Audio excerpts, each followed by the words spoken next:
గుంటూరు పార్లమెంటుకు TDP ఎన్ఆర్ఐని confirm చేసినట్టు తెలియవస్తోంది. ఆర్థికంగా బలవంతుడు కావడం, పార్టీ కోసం గత కొంతకాలంగా పనిచేయడం కలిసి వచ్చే అంశాలట. గతంలో పార్టీ నుండి పోటీ చేసేందుకు అవకాశం ఇచ్చి తర్వాత వేరే వారికి కేటాయించిన ఆయన మాత్రం పార్టీ ఆదేశాలను శిరసావహించడమే అధిష్టానం మెప్పు పొందేలా చేసిందట. ఈ నేపథ్యంలో టీడీపీ అధిష్టానం ఈసారి అతనికే సీటు కేటాయించేందుకు మొగ్గు చూపుతోందా? ఉన్నత విద్యావంతుడు, ఆర్థిక పరిపుష్టి కూడా బలంగా ఉండడంతో ప్రజల ఆశీర్వాదం అతనికే ఉంటుందని అధిష్టాన వర్గం భావిస్తోందా?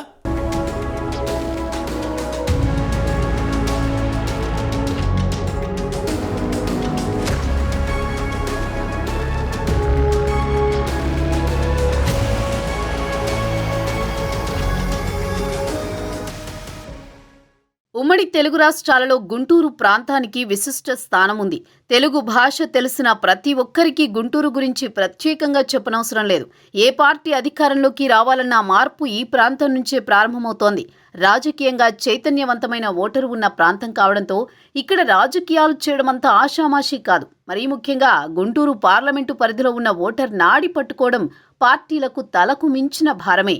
ఇలాంటి పార్లమెంట్లో విజయం సాధించడం అభ్యర్థి వ్యక్తిత్వాన్ని బట్టి కూడా ఉంటుంది.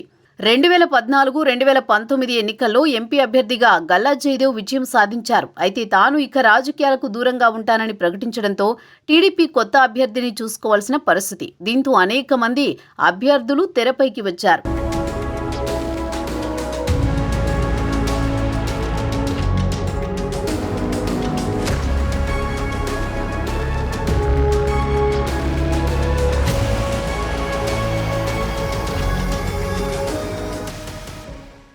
ఈ స్థానాన్ని టీడీపీ మిత్రపక్షమైన జనసేనకు కేటాయిస్తారని కూడా వార్తలొచ్చాయి.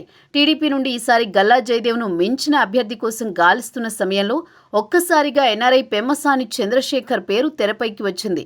ఉన్నత విద్యావంతుడు, ఆర్థిక పరిపుష్టి మాత్రమే కాకుండా జిల్లావాసి అయిన సినీ నటుడు కృష్ణ బంధువు, అలాగే బుర్రిపాలెం స్వగ్రామం కావడం మరింత ఇంటరాక్షన్కు అవకాశం కల్పించింది.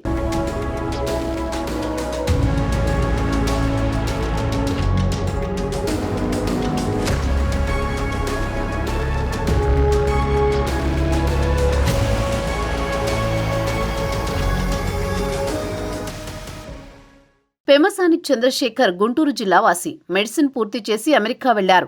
అక్కడ ఉన్న మెడికల్ స్టూడెంట్స్ కు వెబ్సైట్ ప్రారంభించి చాలా ఫేమస్ అయ్యారు. మొదటి నుంచి రాజకీయాలపై ఆసక్తి ఉండేది. రాష్ట్ర విభజన తర్వాత రాజకీయాల్లోకి రావాలని అనుకున్నారు. 2014 నర్సరావుపేట ఎంపీగా పోటీ చేసే అవకాశం వచ్చింది. కానీ మారిన రాజకీయ పరిస్థితుల కారణంగా ఆ సీటు రాయపాటి సాంబశివరావుకు కేటాయించారు. చాలా కాలం నుంచి పెమ్మసాని టీడీపీ ఎన్ఆర్ఐ వింగ్లో కీలకంగా ఉన్నారు. గుంటూరు ఎంపీగా ఉన్న జయదేవ్ తప్పుకోవడంతో పెమ్మసానికి అవకాశం వచ్చింది.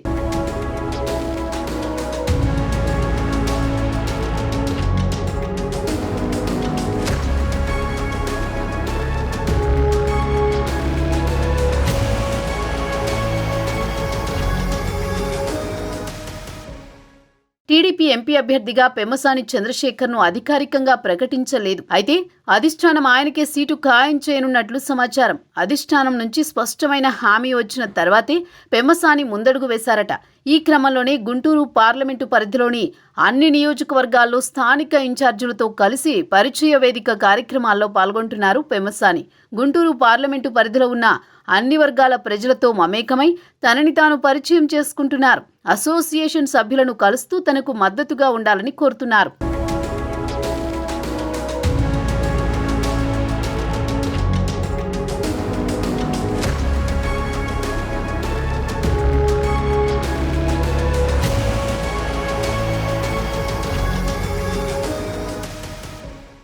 తనను నమ్మి ప్రజలు గెలిపిస్తే ఈ ప్రాంత అభివృద్ధికి విశేషంగా కృషి చేస్తానని చెబుతున్నారు పెమ్మసాని. ఎంపీ నిధులకే పరిమితం కాకుండా తన సొంత నిధులు వెచ్చించి మరీ స్థానిక సమస్యలు పరిష్కరిస్తానని అంటున్నారు. విద్యార్థులు, యువతే రాష్ట్రం అభివృద్ధిలో కీలక భాగస్వాములంటున్నారు. వారికి సరైన దశాదిశను నిర్దేశిస్తానని, అద్భుతాలు చేస్తారని, ఆ విధమైన దశాదిశ నిర్దేశాలివ్వడానికి వెబ్సైట్ ఏర్పాటు చేసి అండగా ఉంటానని తెలుపుతున్నారు. కేవలం గైడెన్స్ ఇవ్వడంతోనే సరిపెట్టుకోకుండా వారు అవకాశాలు అందిపుచ్చుకునే వరకు వారికి అండగా ఉంటామని స్పష్టం చేస్తున్నారు పెమ్మసాని. అయితే పార్లమెంటు పరిధిలో ఉన్న వివిధ వర్గాల ప్రజల సమస్యలపై పూర్తిగా స్టడీ చేసినట్లు తెలుస్తోంది. అయితే మార్పు కోసం, రాష్ట్ర భవిష్యత్తు కోసం ముందడుగు వేస్తూ వస్తున్న పెమ్మసాని చంద్రశేఖర్ను ప్రజలు ఏ విధంగా రిసీవ్ చేసుకుంటారనేది వేచి చూడాలి.